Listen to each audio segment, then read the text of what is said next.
Sean at Top 5 Fit. It's dark. The lighting's horrible. You can barely see me. It's Tuesday, August 21st, and it's about 5:30, 5:45 in the morning, like right around that time. I wanted to get this video done and out, and to answer some questions that I got from a subscriber. Thank you, by the way. It was all about morning warm-ups and what to do to actually prepare yourself for whatever activities you're going to take on, you know, in the morning hours. And it's a very individual thing. There's going to be things that I'm going to share in this video that ultimately are going to raise a lot of eyebrows because, you know, unfortunately in this day and age, there is research that literally backs up any concept that pops up in the fitness industry. So if somebody says drinking 9 gallons of apple cider, you know, is good for weight loss, you can best bet that at some point someone's going to do a study and prove it right, and and so on and so forth. You'll have a wave of people that, you know, believe that drinking that much apple cider is going to just knock fat off them, and usually a day or so. So there's that whole no patience thing in there. But trying to figure out what to actually do and how to be consistent with morning activities or any type of training that happens right when you get out of bed. So if you are the type that likes to engage in such things, then these 5 tips should help you. Okay? Number 1, be careful with motivation. And I say that because there's a lot of videos, there's a lot of tapes, audiobooks, there's a lot of media available that can ultimately, you know, give you what you want, the oomph you need to pop up out of bed. The problem with that is it's a very emotional response to what doesn't really have to be an emotional action. You know, you're just going outside and burning some calories and moving, getting blood flowing and whatnot. You know, it's just something, at least in my world, that is a part of my fitness regimen. I don't live and die by it. So based on that, I don't really want that activity to take me down, to pretty much destroy me and stop me from doing any other, you know, conditioning of any kind. So we try to, as much as possible, put in a solid practice, a solid regimen of activity that will ultimately keep me moving and keep my joints in the condition they need to be so that they're not turning into powder because for some strange reason my big ass decided to do morning cardio. So watch motivation, be careful with that. You want to, it's one thing to be excited about what you're getting ready to do. It's another thing to have kind of a solid plan, which brings me to number 2. Number 2 thing I like to do in the mornings to prep myself for any activity, I stretch. I know there's a lot out there about, you know, don't stretch before training. It's not a good idea. You're relaxing the muscles too much. You're going to delay fast twitch fiber response. I mean, I understand that that can be a concern when you're talking about something like soccer drills or the explosion a gymnast would need to generate to be able to, you know, move through her round off into, or his round off into their, you know, series of handsprings. So there's a very different sense of what stretching is and what it should be. So for me, I enjoy a very dynamic routine. It does involve giant rubber bands, and it kind of acts more as a reinforcement for what range of motion I should have, and at the same time I'm getting a lot of like tissue volumization and pumping action going on because it is dynamic in nature. I'm not just taking 30 and 45 seconds to sit in a position and, you know, whatever gains you would get from that. Not saying that there's no gains from that, but when you're talking about getting ready for some kind of an activity, I like to keep it a little bit more dynamic. So number 2, there is a stretching regimen in place. Like I said, it's dynamic in nature, but it is also my checklist when it comes to how my hips, my knees, my back, my shoulders, my neck, all of that should be moving before I start into any kind of conditioning. At the end of all this, you know, I'm a 40-plus-year-old guy. I'm trying not to create unnecessary damage. You know, that happens enough when you take on an event, when you take on any kind of like PR, you're going to rip some muscle apart.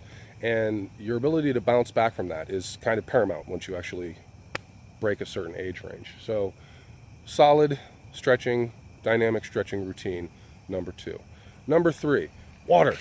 I like to run a flush through. You know, it kind of lets the metabolism know that things are about to get started, and at the same time, any excess acid that might actually be in the gut tends to move through the digestional tract, which is, you know, a good idea. It also kind of speeds up any digestional metabolic processes that may also routinely take place if you're, you know, regular and like to be regular. Those processes should take place, hopefully take place before you actually go outside. I don't know how many people have actually dealt with or felt the effects of, you know, not proper potty planning when going out on their own, but it's not something I really want to, you know, share. We're not going to share that, but it's also something you really don't want to be caught with either. So the water helps with that. It moves things through. It gets, you know, things kind of on the go, and then you're out. So flush, number 3.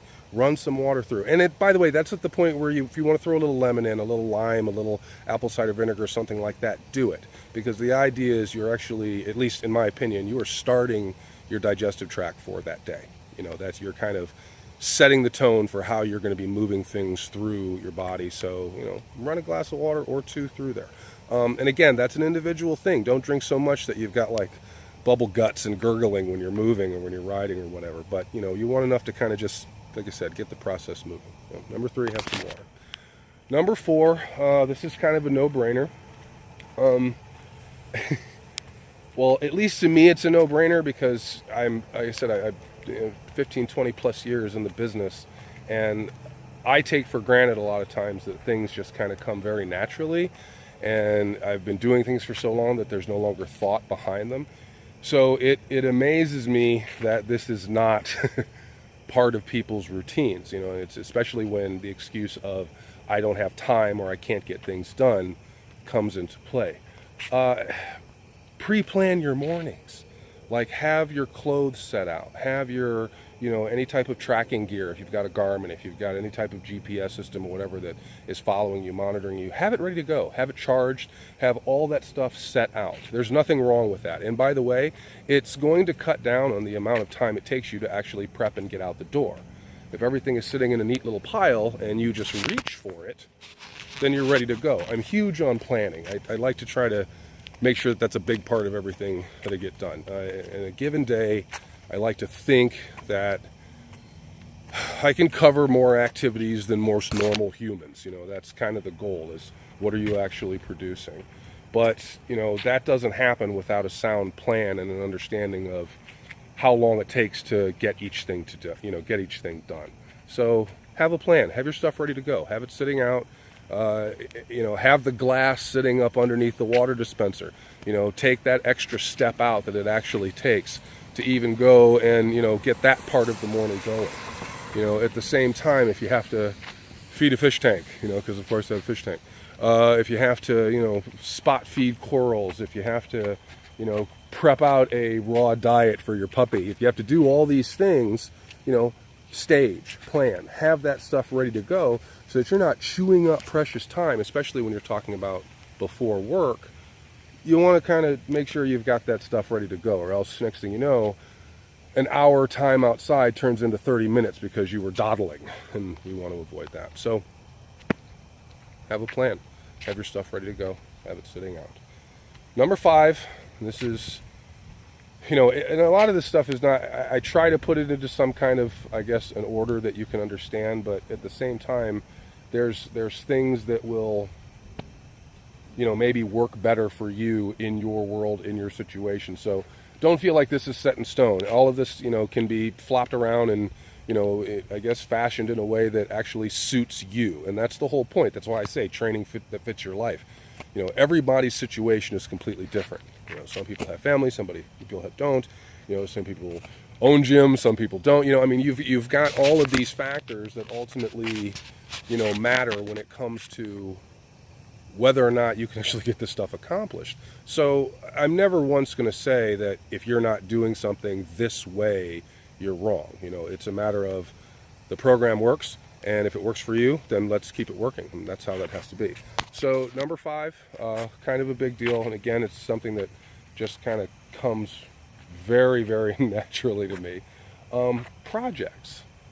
Have projects, have some hobbies, have some things that you nitpick with, and then use the dynamic movements that it takes to actually get some of those projects accomplished as part of your warm-up.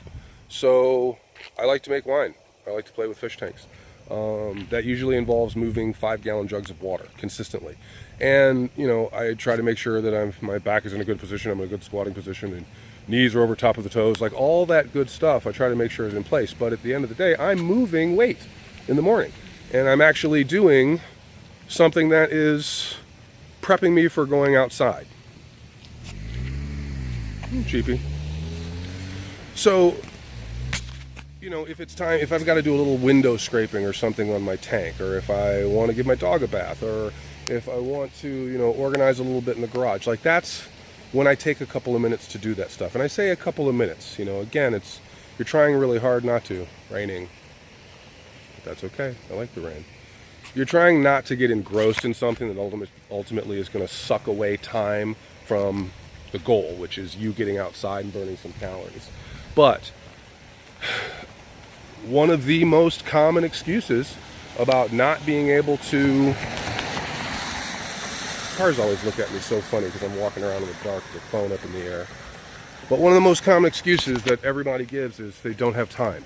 And that is kind of a go-to when it comes to what you can actually accomplish in a given day. I don't have time. You know, there's not enough time for that. Well, the truth is, and this is something that usually gets me into arguments with folk. The truth is this. You're never going to just have time. You're going to create the time. That's why I'm standing out here in the rain, in the dark, with a phone in my face. Because this is the time that my scenario, my life has, I don't want to say made me create, but if I want to get these things done, if I want this to be a part of my lifestyle, then this is the time I had to etch out. This is what I had to create. You know, I did a video a while back, a long while back, about why I think it's important to wake up at 4:30 in the morning. And, you know, it's not like it got billions of views or anything like that, but, you know, I always kind of take to heart some of the heat that comes as well as the compliments. You know, you get a great video, pat on the back, that kind of thing. But there was one that was like, that's the worst, you getting 6 hours or less of sleep is the worst advice you could give anybody. You need sleep, and if you don't get 8 hours, I mean, they really were. And I kind of wonder, is it just them defending the fact that they really, really, really want 8, 10 hours, whatever, of sleep? Or have they ever tried, getting up at that time, and maybe they weren't successful at it? Either way, there was something, deep-rooted and emotional about that response. And it really, again, comes down to what works for you. And if getting up at that time and being, I like to think, semi-productive and getting stuff accomplished, if that's not for you, okay. And I'm not trying to say that negatively or whatever. It's just a matter of, this is what works for me. And I really try to find a way around a lot of the common excuses that get used on a daily basis when it comes to things that affect quality of life.